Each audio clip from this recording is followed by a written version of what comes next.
Good morning मेरे प्यारे प्यारे भाइयों एवं बहनों। कैसे हैं आप सब लोग। चलिए हम लोग आगे देखते हैं, लेकिन कुछ विद्यार्थियों का जो अनुरोध है ना कि सर थोड़ा बहुत जो आपने होमवर्क दिया था ओम का नियम वगैरह थोड़ा सा हम लोगों को बता दीजिए। चलिए तो मैं आपके साथ हूँ। जी हाँ, आप जैसे कहेंगे मैं वैसे चलूँगा। बस आपसे रिक्वेस्ट है कि आप हमारे साथ बने रहिए और अपने सभी साथियों को भी जोड़ते रहिए, ठीक है ना। पिछले वीडियोज में या कहीं कहीं पढ़ाते समय थोड़ा बहुत सिंपल मिस्टेक्स हो जाते हैं, तो आप लोग उसको ध्यान से देखिएगा तो कोई दिक्कत नहीं होगा। और ऐसा नहीं बहुत बड़ा कोई मिस्टेक हो जाता है। कुछ बच्चे कहते हैं सर इस बार मिस्टेक नहीं कीजिएगा।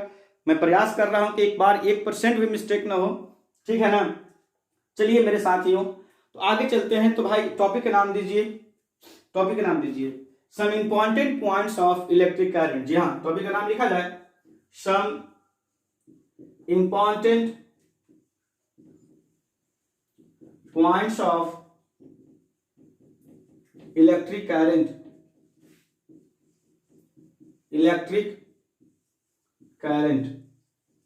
some important points of electric current, some important points of electric current। Hindi लिखिएगा बाबू।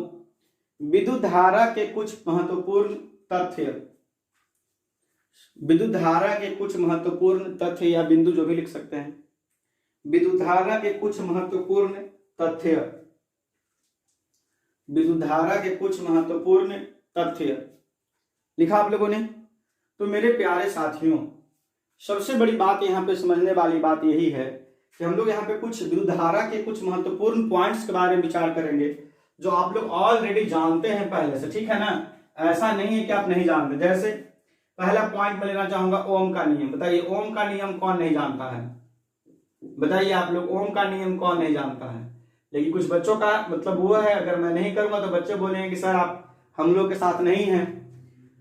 भाई आप जानते होंगे भी प्रोपोर्शनल आई। बताइए भी क्या है? विभवांतर होता है। और आई क्या है? विद्युत धारा होता है। तो बाबू विभवांतर जो है विद्युत धारा क्या होता है? विद्युत समानुपाती होता है।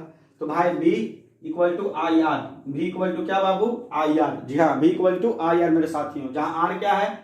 जहां लिखेंगे यहाँ पे, जहां आर एक नियतांक है, आर एक नियतांक है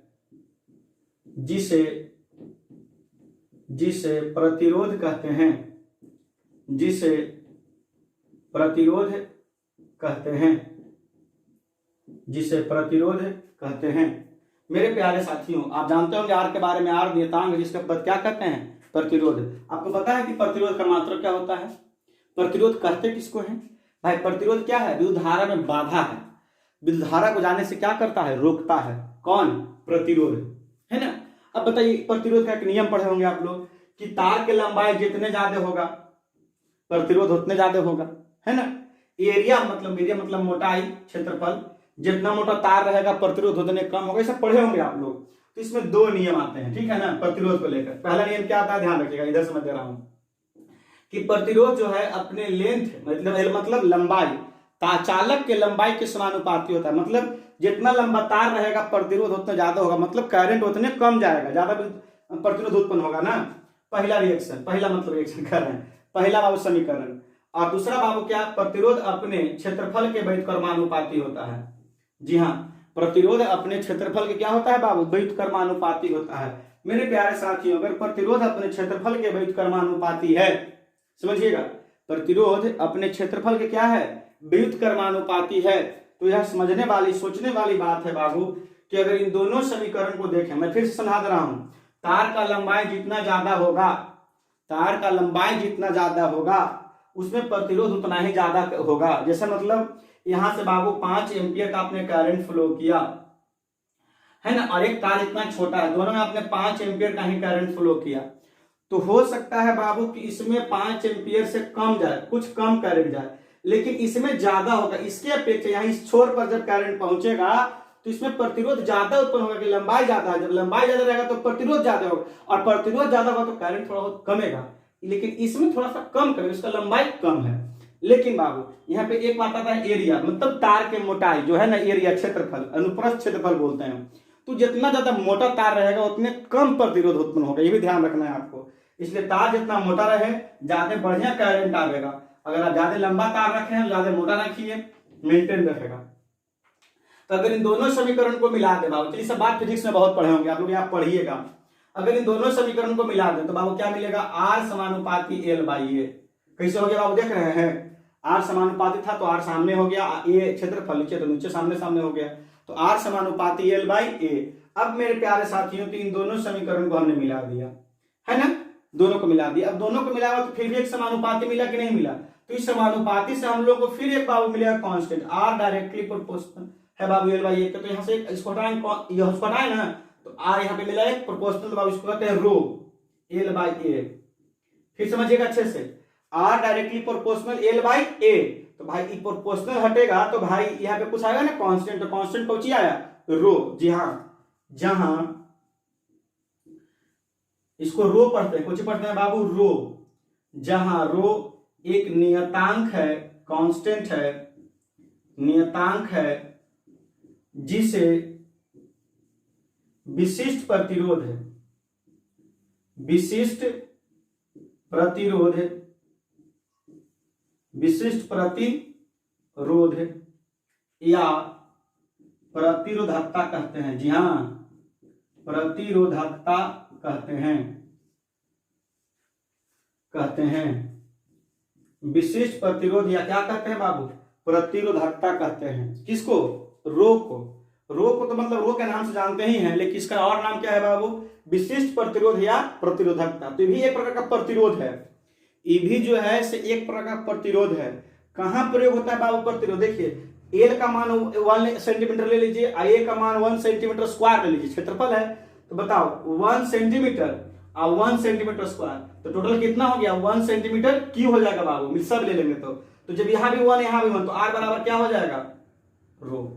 तो आर और रो में कोई अंतर नहीं है, कब, जब 1 सेंटीमीटर क्यूब हो जाएगा तब। तो इसी के अनुसार इसको परिभाषित भी किया जाता है कि 1 सेंटीमीटर लंबाई तथा 1 सेंटीमीटर स्क्वायर अनुप्रस्थ क्षेत्रफल वाले चालक में जो प्रतिरोध उत्पन्न होता है उसी को हम लोग विशिष्ट प्रतिरोध या प्रतिरोधकता के नाम से जानते हैं। जी हाँ, तो अगर इसी को अगर हम रो बराबर लिखें बाबू, इसी को रो बराबर, बताइए रो बराबर क्या लिखेंगे, R into A by L.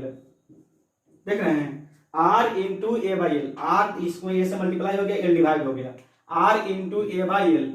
बस यही सब पॉइंट में हमको से कभी कभी गलती हो जाता था ओवर कॉन्फिडेंस के कारण, है ना, तो इसलिए आराम से करेंगे हम, R into A by L, कहीं भी आपको कुछ नहीं मिलेगा मिस्टेक।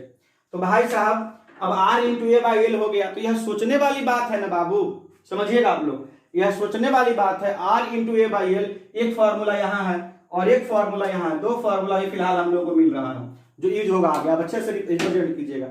यहाँ से मात्रक हम लोग कैसे निकालेंगे, तो बहुत आराम है मात्रक निकालना। बताइए, ओम हो गया बाबू, कौन, आर, ए कौन बाबू, सेंटीमीटर स्क्वायर, बताइए एल क्या, सेंटीमीटर, आप मीटर भी निकाल सकते हैं। अब बताइए यहां से कैंसिल हो जाएगा तो क्या हो गया, ओम सेंटीमीटर, क्या हो गया बाबू, ओम सेंटीमीटर। मेरे साथियों क्या हो गया, ओम सेंटीमीटर। तो सबसे पहली बात और सबसे बड़ी बात अब ध्यान दीजिएगा, ओम सेंटीमीटर, अगर हम ओम सेंटीमीटर में विचार करें तो ये किसका मात्रक है बाबू, प्रतिरोधकता का। किसका मात्रक है बाबू, विशिष्ट प्रतिरोध का। किसका मात्रक है बाबू, रो का। तीनों बात एक ही है बाबू, अच्छे ढंग से आप इसको देख लीजिएगा, ठीक है ना। तो मात्रक आपको याद रखना है, इतना आप स्क्रीनशॉट कर लीजिए। चलिए दूसरा पॉइंट लिखिएगा बाबू, दूसरा पॉइंट लिखिएगा, चालकता। जी हाँ, कंडक्टेंस, चालकता, चालकता लिख के डैश दीजिए। चालकता को अंग्रेजी में क्या कहते हैं बाबू, कंडक्टेंस, लिख दूं, कंडक्टेंस, कंडक्टेंस, चालकता लिखिएगा, लिखा जाए।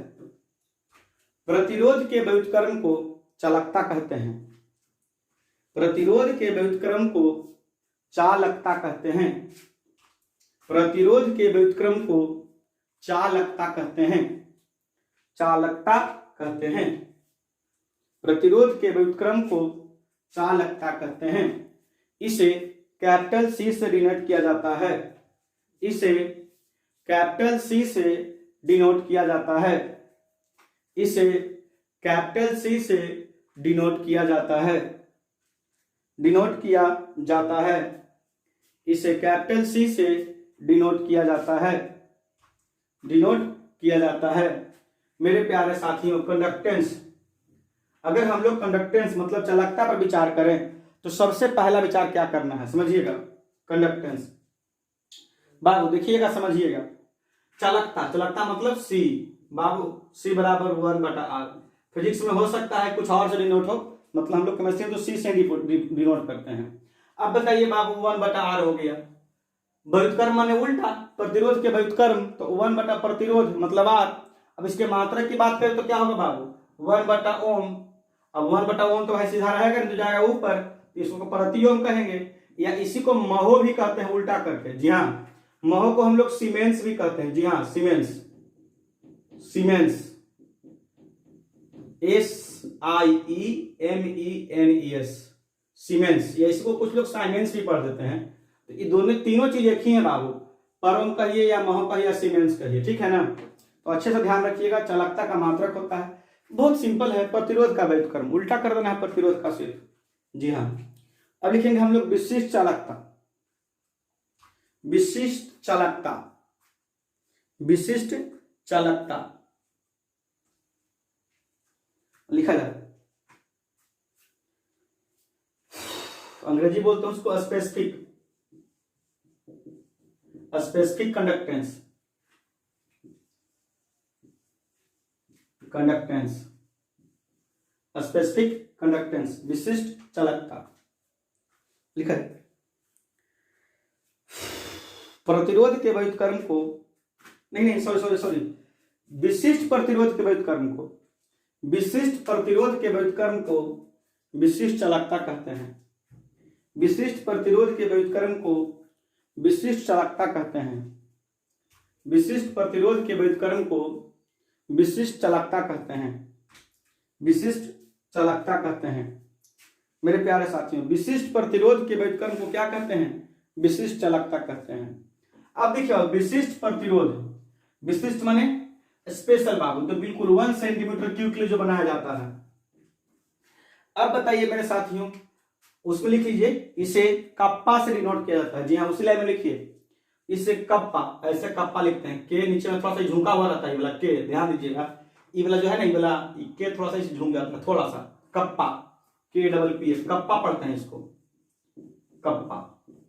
इसे कप्पा से डिनोट किया जाता है, इसे कप्पा से डिनोट किया जाता है, इसे कप्पा से डिनोट किया जाता है, कप्पा से डिनोट किया जाता है। लिखे, इसे कप्पा से डिनोट किया जाता है, लिखिएगा कप्पा, लिख लिया आप लोगों ने। चलिए बताइए, विशिष्ट चालकता बाबू, विशिष्ट प्रतिरोध पढ़े आप लोग अभी कुछ देर पहले, विशिष्ट प्रतिरोध पढ़ा आपने, क्या था पढ़ा, विशिष्ट प्रतिरोध रो, है ना। तो कप्पा इक्वल टू क्या लिखेंगे बाबू, 1/रो। जी हाँ, कप्पा इक्वल टू 1/रो। कप्पा क्या है, विशिष्ट चालकता है, और रो क्या है, विशिष्ट प्रतिरोध है। तो प्रतिरोध के व्युत्क्रम को चालकता कहते हैं, अभी पढ़ा आपने, प्रतिरोध के व्युत्क्रम को चालकता कहते हैं, प्रतिरोध के व्युत्क्रम को चालकता कहते हैं, विशिष्ट प्रतिरोध को व्युत्क्रम को विशिष्ट चालकता कहते हैं। सिंपल बात है। अब बताइए, रो इक्वल टू, अभी क्या जानते थे आप लोग, rho equal to R into A/L, पढ़ा था आपने, R इंटू A/L। तो कप्पा इक्वल टू यहाँ पे पुट करें बाबू 1/R इंटू A/L। मेरे साथियों, तो कप्पा इक्वल टू क्या हो जाएगा, L/R into A, L/R into A। मेरे प्यारे भाइयों एवं बहनों, अब ऐसा अगर हो जाता है तो हम लोग को एक फॉर्मूला यहाँ पे मिल गया बाबू, इसको आप लोग अच्छे से नोट करेंगे, R into kappa equal to L/R into A, है ना, ये ऊपर चला गया मेरे साथियों। अब बाबू बात यहाँ पर ये है ना कि इसका अगर यूनिट निकाले, क्या निकाले बाबू, यूनिट।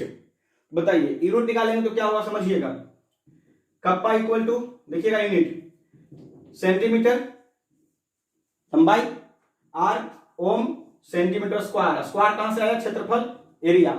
अब बताइए, इसे कैंसिल हो जाएगा बाबू, कप्पा इक्वल टू क्या हो गया, बताइए आप लोग, ओम पर सेंटीमीटर। जी हाँ, पर ओम पर सेंटीमीटर। अच्छा, पर सेंटीमीटर पर ओम को हम लोग क्या लिख सकते हैं बाबू, महो लिख सकते हैं, महो पर सेंटीमीटर, या इसी को हम लोग लिख सकते हैं बाबू सीमेंस पर सेंटीमीटर।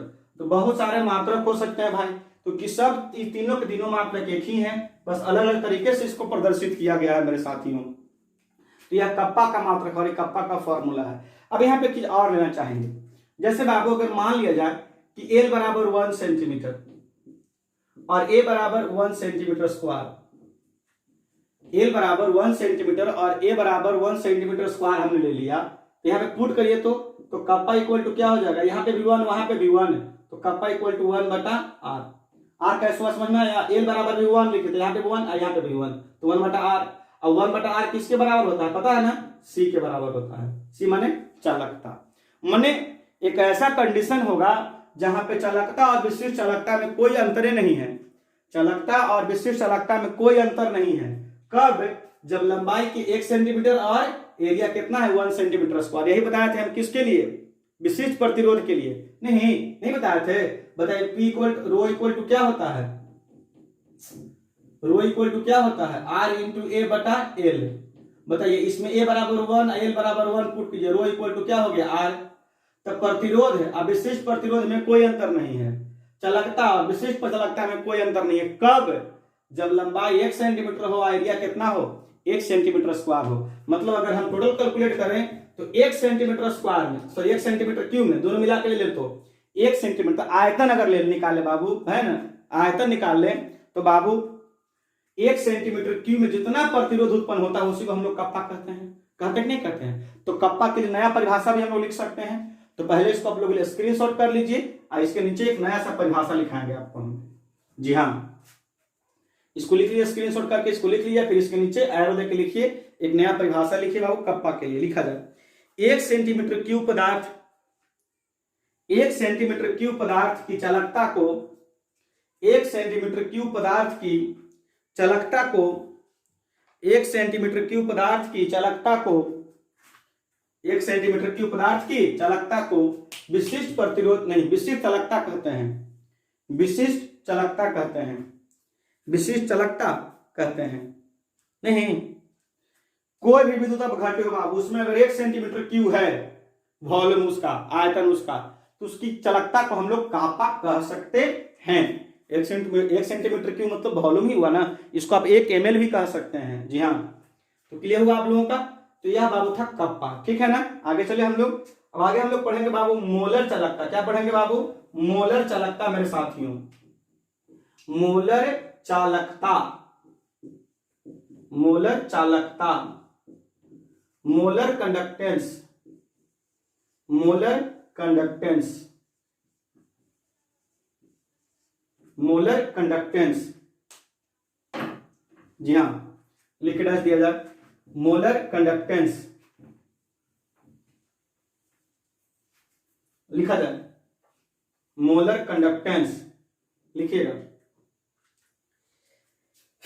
किसी विलयन के 1 मोल विद्युत अपघट्य में, किसी विलयन के 1 मोल विद्युत अपघट्य में, 1 मोल विद्युत अपघट्य में, अपघट्य में 1 सेंटीमीटर दूरी वाले, 1 सेंटीमीटर दूरी वाले 2 इलेक्ट्रोड्स के बीच की, 2 इलेक्ट्रोड्स के बीच, 1 सेंटीमीटर दूरी वाले 2 इलेक्ट्रोड्स के बीच उत्पन्न चालकता को मोलर चालकता कहते हैं।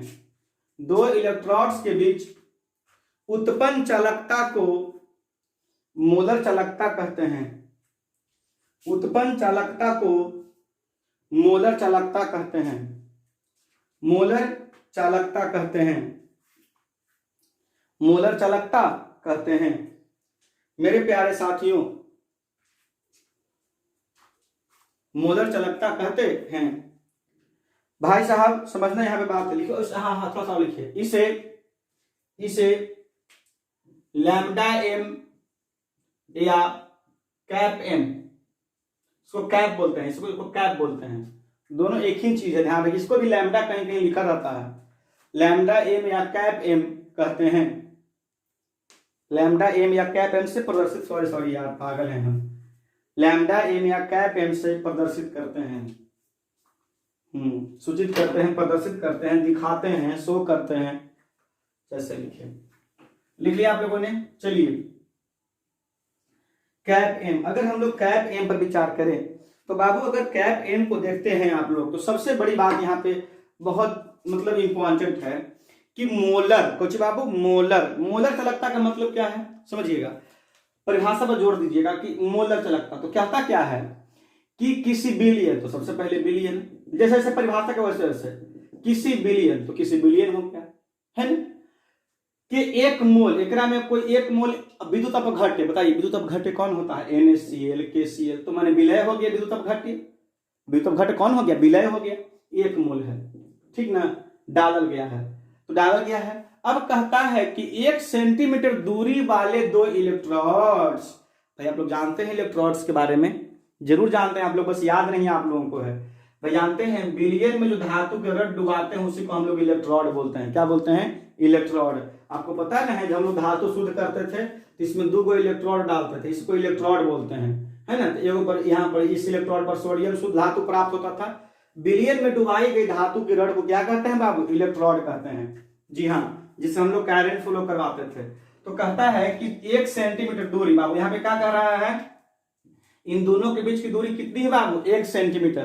तो फिर से मैं परिभाषा कह रहा हूं कि किसी बिलियन के, है ना, किसी बिलियन के 1 मोल विद्युत अपघट्य, है ना, में बाबू यदि सेंटीमीटर 1 सेंटीमीटर दूरी हो तो इन दोनों इलेक्ट्रोड के बीच में, इन दोनों इलेक्ट्रोड के बीच में जो चालकता उत्पन्न होगा, जो करंट फ्लो होगा, उसी को हम लोग बाबू कैप एम कहेंगे बाबू, क्या कहेंगे, कैप एम कहेंगे, लैम्डा एम कहेंगे, मोलर चालकता कहेंगे। देखिए याद रखिएगा, मोलर और मोलर दोनों में अंतर है बाबू, मोलर, मोलर माने कौची, मोलरता, और मोलर माने कौची, मोललता,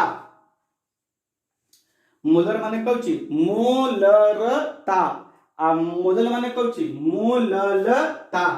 तो मोलरता अलग होता है बाबू, जिसमें आयतन होता है, तो आपको ध्यान रखना है कि आयतन से रिलेटेड है, कहा कि मोलर चालकता है, यहाँ हम लोग को बात नहीं करना है, ध्यान रखना है। तो बाबू फिर से मैं समझा दे रहा हूं, किसी बिलियन के 1 मोल में, 1 मोल, तो बाबू 1 मोल विद्युत अपघट्य हो गया, कोई विद्युत अपघट्य हो सकता है, इलेक्ट्रोड के बीच की दूरी कितना, 1 सेंटीमीटर। तो भाई हम लोग जितना काम किए हैं सब सेंटीमीटर में काम किए हैं, पता है ना आप लोगों को, है ना, 1 सेंटीमीटर, 1 सेंटीमीटर के लिए हम लोग काम करना है। जो इन दोनों के बीच में जो चालकता उत्पन्न होगा उसी को हम लोग क्या कहते हैं, मोलर चालकता कहते हैं मेरे साथियों। अब इसी से फॉर्मूला हम लोगों को मिलेगा, लिखा है नीचे पैराग्राफ चेंज करके,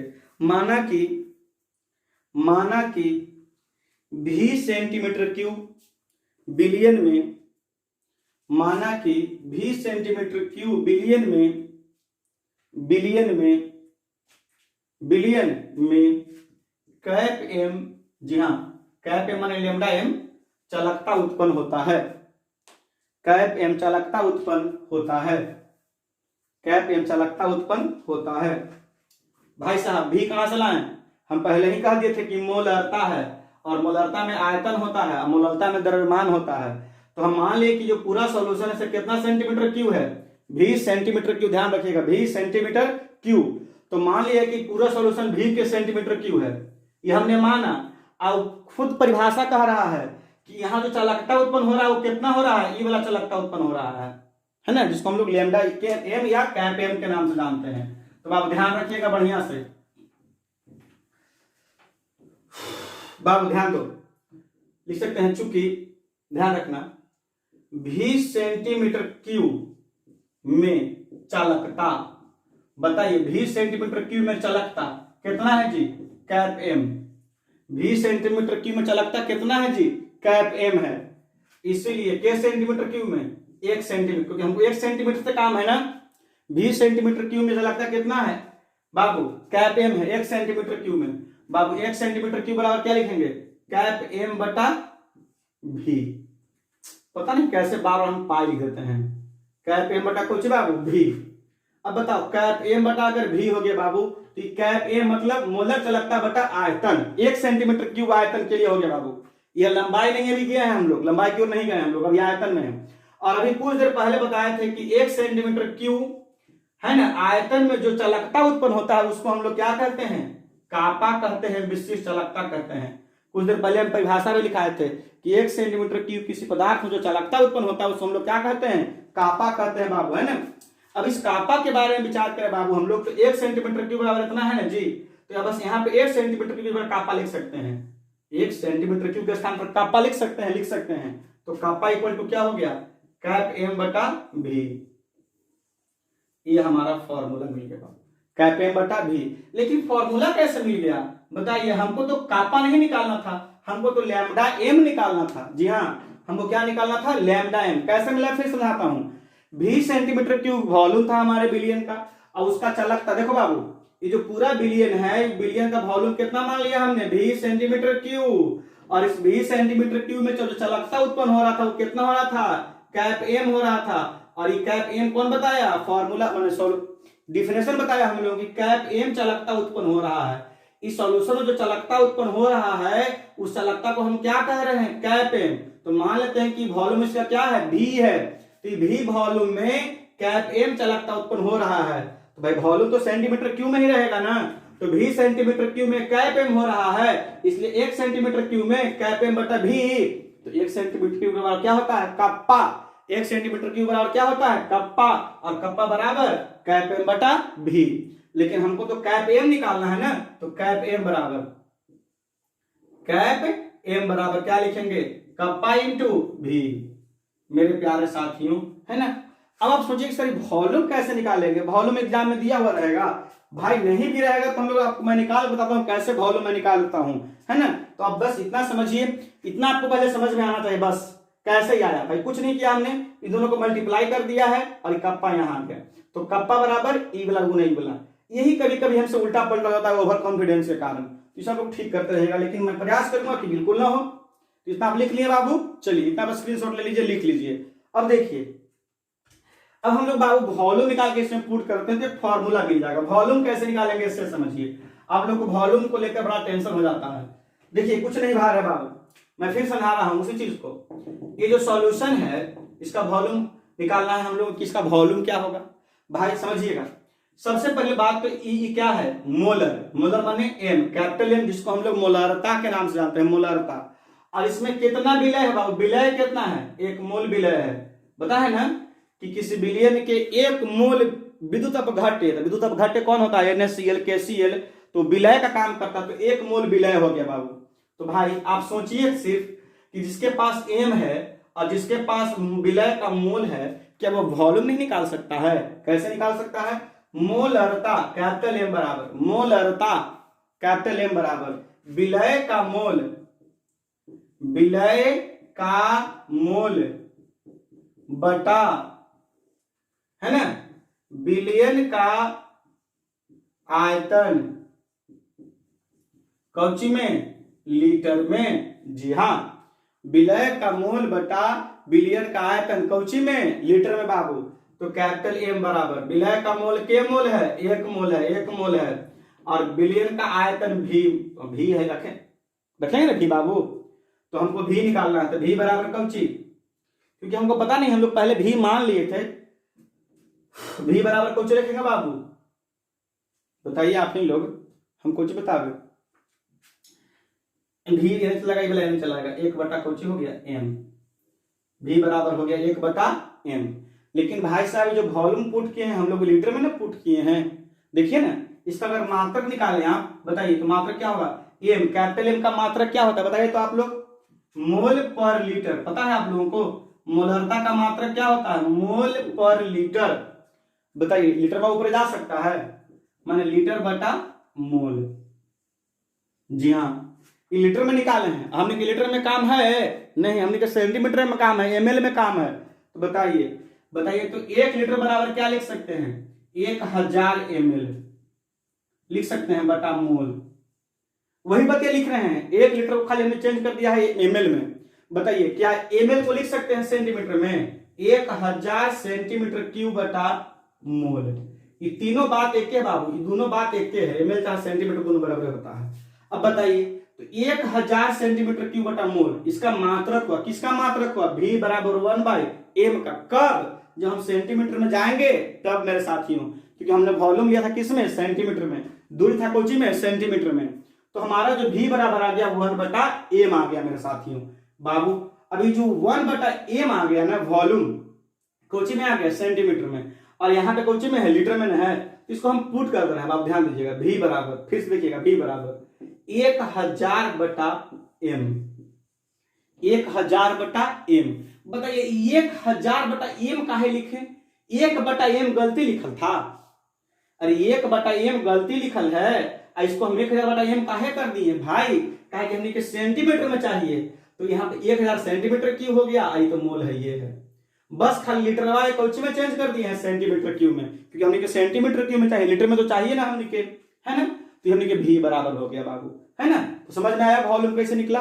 अभी वॉल्यूम के मान जो है हम पुट कर देंगे कहाँ, वो जो फॉर्मूला भी कुछ देर पहले बनाए थे बाबू, तो कैसे आया सब में समझ में आया। मैं फिर समझा दे रहा हूँ कि कोई बिलियन है जिसका मोलरता कितना है, m है, काहे कि मोलर चालकता खुद कह रहा है, मोलर है, मोलर माने कैपिटल M है, और उसमें 1 मोल विलय डाला गया है, हमने परिभाषा कर रहा है, 1 मोल विलय डाला गया है, तो उसका वॉल्यूम निकालना है। तो वॉल्यूम बाबू मोलरता बराबर विलय का मोल बटा बिलियन का आयतन लीटर में, m कैपिटल M, विलय का मोल 1 और वॉल्यूम भी बाबू ई पट्टी 1 बटा m, लेकिन लीटर में आ गया बाबू 1 बटा m, लीटर में आ गया, हमने लीटर में काम नहीं है, सेंटीमीटर में काम है, ml में काम है, इसको बस हमने सेंटीमीटर में चेंज कर दिया भाई। 1 लीटर में था, 1 लीटर को ml में चेंज किया, ml सेंटीमीटर दोनों बराबर होता है, तो सेंटीमीटर में पुट किया गया, ठीक है ना। आई वॉल्यूम वाला बतिया हम ओकरा में क्या करेंगे, रखेंगे, देखिएगा मेरे साथियों कैसे रखेंगे, ठीक है ना। अब तो ध्यान दीजिए, बताइए उसका फॉर्मूला क्या आया था आपका, कैप m बराबर कापा इंटू भी, कैप m बराबर कौन आया, कापा इंटू भी आया था, और वॉल्यूम इसमें पुट कर दीजिए, कैप m मोलर चालकता बराबर कापा, कापा तो सिर्फ रह जाएगा। बताइए वॉल्यूम, वॉल्यूम क्या हो जाएगा बाबू, 1000 by m, 1000 by Cauchy Babu m, है ना, ये आपका फॉर्मूला हो गया। कापा क्या है, विशिष्ट चालकता, m क्या है, मोलरता कैपिटल M, बाबू ये फॉर्मूला हो गया। अगर आप मात्रक की बात करें मेरे साथियों, है ना, यह अच्छे से याद रखिएगा, ये आपका बहुत महत्वपूर्ण फॉर्मूला है, इस पर हम लोग न्यूमेरिकल भी बनाएंगे। अब बाबू मात्रक की अगर बात करें हम लोग, कैप m बराबर मोलर चालकता का मात्रक क्या होगा, तो बताइए आप लोग, कप्पा का मात्रक क्या है, बताइए आप लोग, कप्पा का मात्रक क्या है जी, प्रति ओम प्रति सेंटीमीटर, प्रति ओम प्रति सेंटीमीटर, प्रति ओम प्रति सेंटीमीटर, कप्पा का मात्रक प्रति ओम प्रति सेंटीमीटर, गुने बाबू सेंटीमीटर क्यूब बाई मोल। देखिए बाबू सेंटीमीटर क्यूब बाई मोल,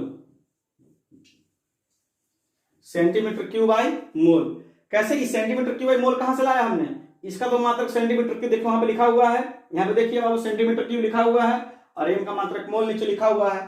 तो बताइए बाबू, इसको अगर सोल्व करेंगे बाबू, तो कैप m बराबर क्या मिलेगा, पर ओम सेंटीमीटर स्क्वायर पर मोल, जी हाँ ये आपका मात्रक हो गया।